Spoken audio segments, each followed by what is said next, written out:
एक शेख फरीद नाम का मुसलमान धर्म में उत्पन्न एक पुण्यकर्मी प्राणी था।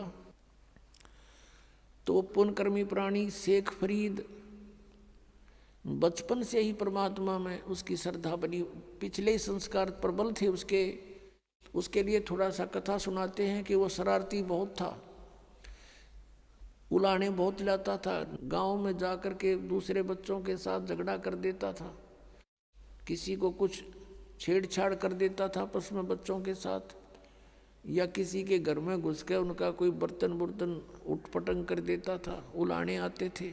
उसकी माता बहुत तंग होगी, उसने सोचा अब क्या करूं, इसको कैसे शांत करूं। तब उसने एक दिन सोचा कि इसको कहती हूं कि बेटा तू नमाज कर ले।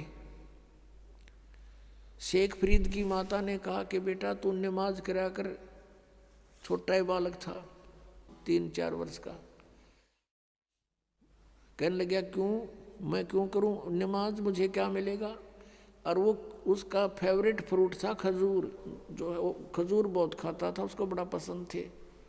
उसने कहा, माँ ने कहा बेटा अल्लाह तुझे खजूर देगा, कि सचमुच अका प्रतिदिन देगा। वो कहने लगा माँ बता फिर कैसे करते नमाज। न बोली डट जा, कोई समय होता है नमाज करने का, मैं बताऊंगी, इतना बैठ जा। वो इतना बैठा रहा। अब माँ ने सोचा मेरा काम करने का समय है, इसने ला दूं नमाज करन, और तू काम कर लेगी इतनी ना, तो कह रहा पता नहीं क्या उलाने लाओगा। उसने एक कपड़ा बिछाया और कहा बेटा ऐसे मत्था टेक ले और यूं कहता रहे अल्लाह मुझे खजूर दे, अल्लाह मुझे खजूर दे, यही नमाज है। और तो उसके याद क्यों होती बालक के। जब उसने वो काफ़ी देर करता रहा, उसकी मम्मी ने क्या किया, एक पत्ते में खजूर लपेट के, थोड़ा सा खजूर 2 पत्तों में उस कपड़ा बिछा रखा था, उसके नीचे रखे। और जब सारा काम कर लिया, जब कहने लगी बेटा आंख खोल दे बाजा, वो उठा, उसने देखा इधर उधर, कहने लगा माँ अल्लाह ने खजूर तो दिया ही नहीं, मैं नहीं करूँ आज के बाद बिल्कुल भी। उसकी माँ ने कहा बेटा अल्लाह ऐसे सरेआम थोड़ा ही देता है, वो तो गुप्त देता है बेटा, देख कहीं रख गए होंगे आसन के नीचे। उसने कपड़ा उठाकर देखा तो रखा मिला, खावर कूद खा लिया, वाह जी वाह। फिर कहता माँ अब फिर बता कब करनी है वो नमाज। एक दिन क्या हुआ कि माता ऐसे प्रतिदिन उसको बैठा दे, वो ऐसे ही बिल्कुल दर्द होकर 2-2, 3-3 घंटे उठे को नहीं। एक दिन उसकी माता वो खजूर रखना भूल गई और उसने कह दिया आजा बेटा। वो उठ गया, उसने उठाकर पल्ला देखा, खजूर चीज रखे जैसे पहले रखती थी उसकी माँ। अब फिर उसकी माँ के भी याद आ गया कि आज तो मेरे से गलती होगी, यू कभी नहीं कराई भी सा नालायक से, आज इसको खजूर मिले नहीं। तो उसी समय वो खजूर खाता हुआ आ रहा था। उसकी माँ ने कहा बेटा ये खजूर कहाँ से लाया तू, अल्लाह रोज देता है मुझे। कहने लगी कहाँ था ये खजूर, अग वहीं जहाँ पहले रखते थे, आज दिखाऊं, एक पत्ता तुम्हें छोड़ के आया हूँ नीचे वाला। अब जाकर देखा सचमुच खजूर ज्यों के त्यों। उसकी माँ तो हैरान रहेगी कि हे परमात्मा बड़ी सुनी ना, तो आज के बाद तो कभी नहीं करा नमाज। कहने का भाव ये है कि कहते हैं पिछले तब से होते हैं पूर्ण हंस मुराद। पिछला संस्कारी हंस था, परमात्मा ने आस्था बढ़ानी थी। उसकी माँ का भी फिर लगन बन गई, तो बस नकली सा काम कराया करती। उस दिन के बाद उसकी माँ का भी दृढ़ विश्वास हो गया भगवान है, अल्लाह है कहीं पर। तो जब वो बड़ा हुआ तो उसने घर त्याग दिया, क्योंकि रुक नहीं सकता वो प्राणी जिसको चाह भगवान की है। अब जो परंपरागत उनकी क्रियाएं थी, मांस खाना, वो उनको पसंद नहीं था उस प्यारी आत्मा को। उसने छोड़ दिया कि ये तो कुछ जची नहीं बात, हिंसा करके भगवान मिला करते हैं कभी। अब वो शेख फरीद पुण्यात्मा परमात्मा की तलाश में कहाँ जाते हैं, संत के पास, कि संतों के पास परमात्मा के पाने की विधि होती है। एक फक्कड़ फकीर था, सिद्ध पुरुष था, साधना करता था, सिद्धि में प्रसिद्ध हो रहा था। उसके पास पहुंच गए, उनसे बातें की, उसने अपना जो साधन जाने था वो बता दिया, बेटा कठिन से कठिन तप कर, जितना कष्ट दोगे शरीर को उतना ही भगवान निकटाएगा। अब शेखप्रीत तो गए ही भगवान पाने के लिए थे, दिन रात अपने खूब कष्ट करें, जो भी गुरुजी आदेश दें वही पालन करें। अब शेखप्रीत गए हुए थे किस लिए? परमात्मा के लिए, और गुरुजी के आदेश का 100% पालन करते थे। उस आश्रम में उनके पास और भी 5-7 शिष्य रहते थे, और शेखप्रीत के जाने के बाद उनके गुरुदेव की उस बच्चे में वो ज़्यादा प्रिय लगने लगा, क्योंकि वो हर कार्य को उनकी इच्छा अनुसार करता था। ऐसे बैठा रहता था या खड़ा रहता था जब तक आज्ञा नहीं होती थी। उनके गुरुजी अधिकतर उसी से सेवा लेते थे, तो अन्य शिष्य ईर्षा करने लगे कि शेखप्रीत तो गुरुजी के हृदय में बस गया और आश्रम इसको देंगे लास्ट में मृत्यु के बाद, और तुम रह गए अब घर छोड़ दिया परमात्मा पाने के लिए, और वहाँ जाकर फिर ये राग द्वेष अभिमान बढ़ाई की भूख ज्यों की त्यों, फिर किस लिए डले ढो रहे हो वहाँ पर? अगर तुमने आश्रमा की जरूरत है, भगवान की नहीं रही, मान बढ़ाई की भूख है, तो भक्त नहीं। ये शेखप्रीत में नहीं थी। अब अन्य जो शिष्य थे उन्होंने सोचा इसको गुरुजी की नज़रों से गिराते हैं।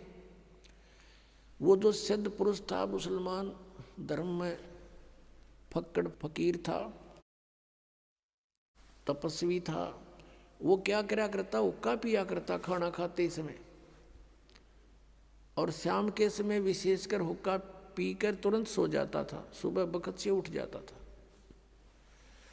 तो आश्रम में प्रत्येक भक्त की एक दिन की सेवा बांट रखी थी कि इस दिन वो सारी सेवा करेगा, इस दिन वो करेगा, इस दिन वो करेगा। जिस दिन शेखप्रीत की सेवा का टर्न आया, उस दिन अन्य सेवकों ने सोचा कि आज इसको गुरुदेव के नज़रों से गिराते हैं।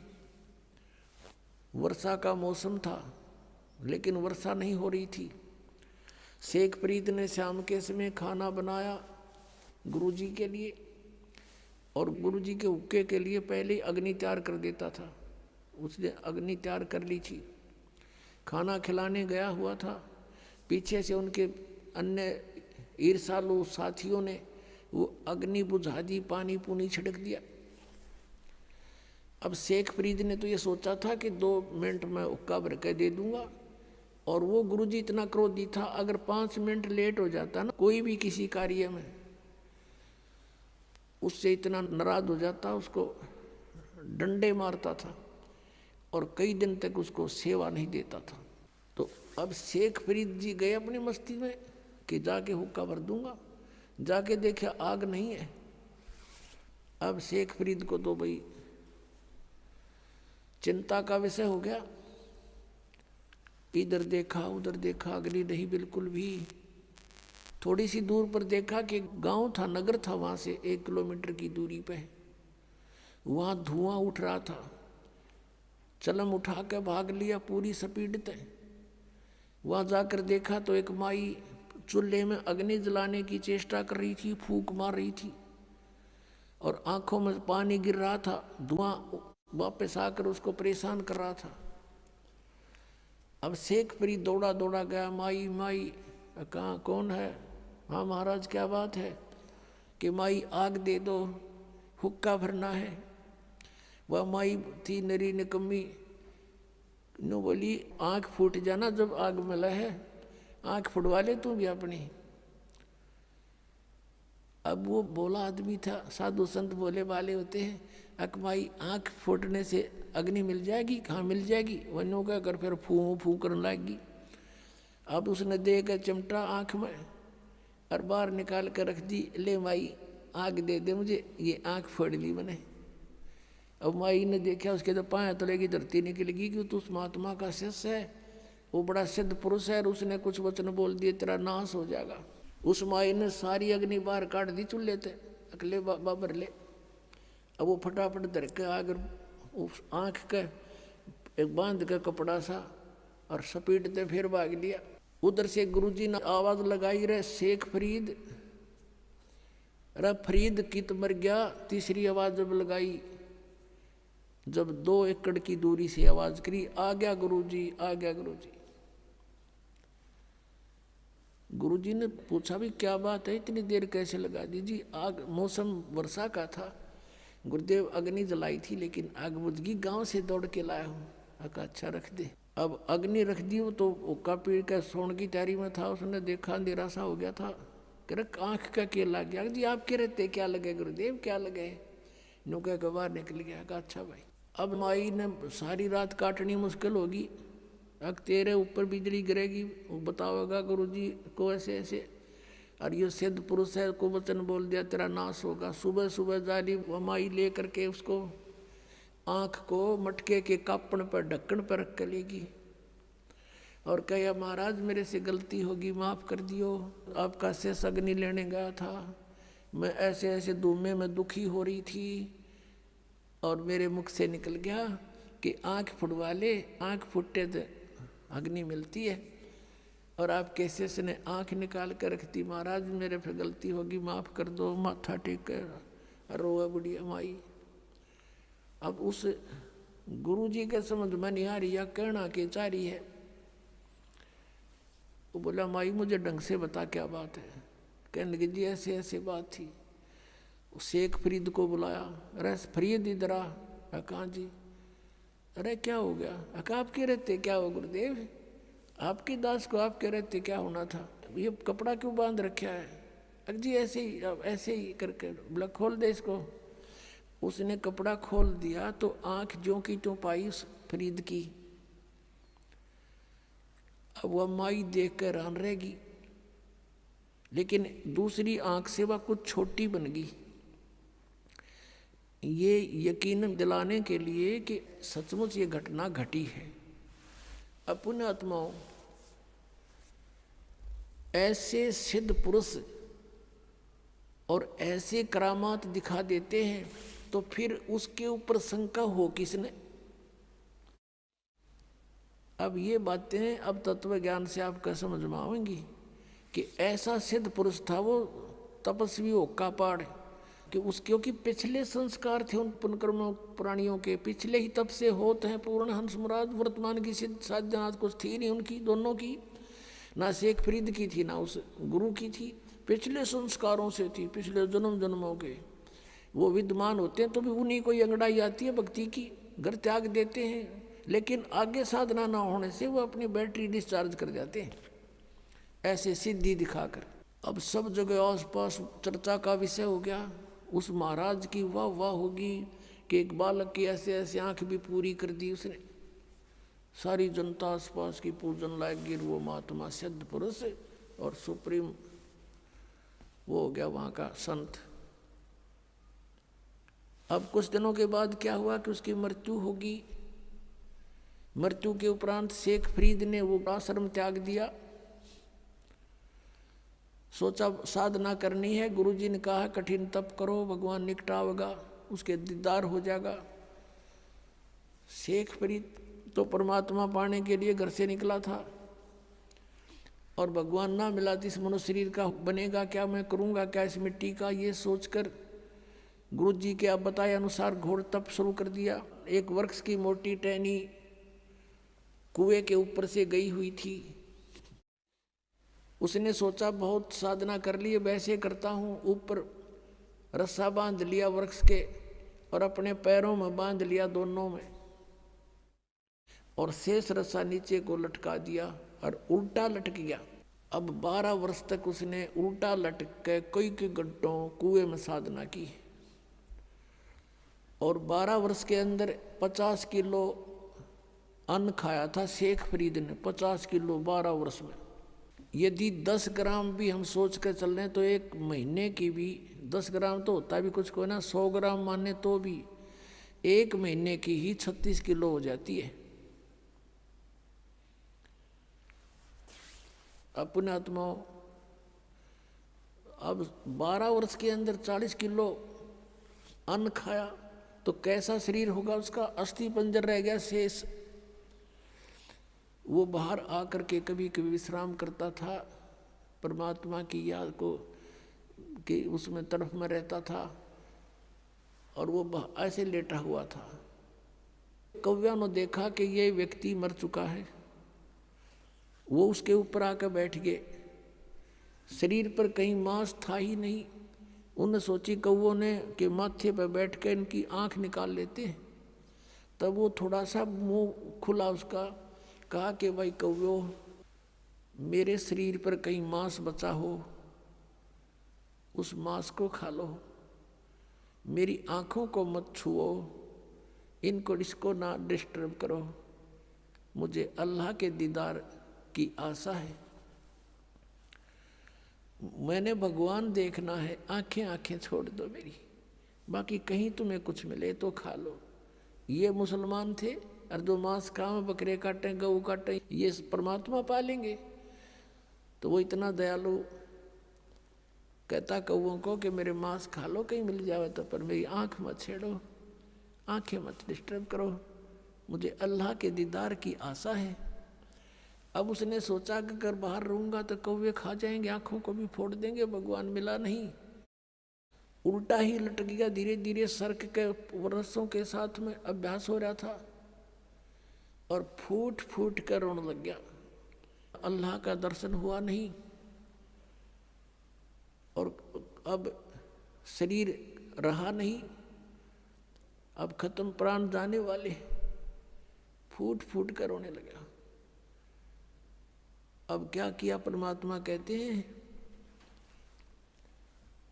गोता मारू स्वर्ग में और जा बैठूं पाताल, कह कबीर ढूंढता फिरूं अपने हीरे मोती लाल। ये इस तरह के साधक पिछले जन्मांतरों में कभी परमात्मा के परमहंस रहे हैं इस धरती पृथ्वी पर, लेकिन बीच में फिसल जाते हैं। उन्हीं में से शेख फरीद था। अब परमात्मा पहुंच गए वहाँ पर, उस कुएं पर खड़े हो गए और उसके रस्से को पकड़कर खींचने लगे, क्योंकि पहले कुएं बहुत गहरे होते थे, रस्से लंबे लंबे होते थे, ऐसे खींचने लगे बाहर को। शेख फरीद ने सोचा कोई शरारती आ गया पाली और मुझे डिस्टर्ब कर रहा है। और पहले भी ऐसे गवाले जो होते थे, भेड़ बकरियां चराने वाले, जो गंवार टाइप व्यक्ति, उनमें से कोई ना कोई बाबा जी उस संत के रस्से को पकड़कर ऐसे हिला देता था और यूं बैठ कर देखता था तमाशा। वो क्या कर लेता था, ऐसे सिर कर लेता था कि सिर में चोट ना आ जा, और कभी कुएं के इधर लगता था जाके, कभी इधर। वो कुछ देर छेड़छाड़ कर चले जाते थे। पता था उसका कि किस किस के साथ लड़ूं, बच्चे हैं, करते रहेंगे। उन्हीं में से कोई और दूसरा उनको धमका देता था कि ऐसा मत करा करो संतों के साथ, तो कई दिन नहीं कोई आता था। अब शेख फरीद ने सोचा कि पहले तो ऐसे हिला लू का छोड़ जाते थे, आज यूँ ऐसा निकम्मा मिल गया, किसी ने बाहर निकाल लिया मैं। अब वो बाहर निकालते निकालते उल्टा लटका लटका कहता है, अरे भाई मुझे ना छेड़, मुझे डिस्टर्ब ना करे, मैं अपना काम कर रहा हूँ, तू अपना काम कर। परमात्मा ने कहा कि तू क्या कर रहा है यहाँ पर? ए भाई, मैं भगवान के दर्शन के लिए, परमात्मा को देखने के लिए, परमात्मा के पाने के लिए मैं साधना कर रहा हूँ। तो परमेश्वर कबीर देव जी ने कहा कि मैं हूँ अल्लाहु अकबर।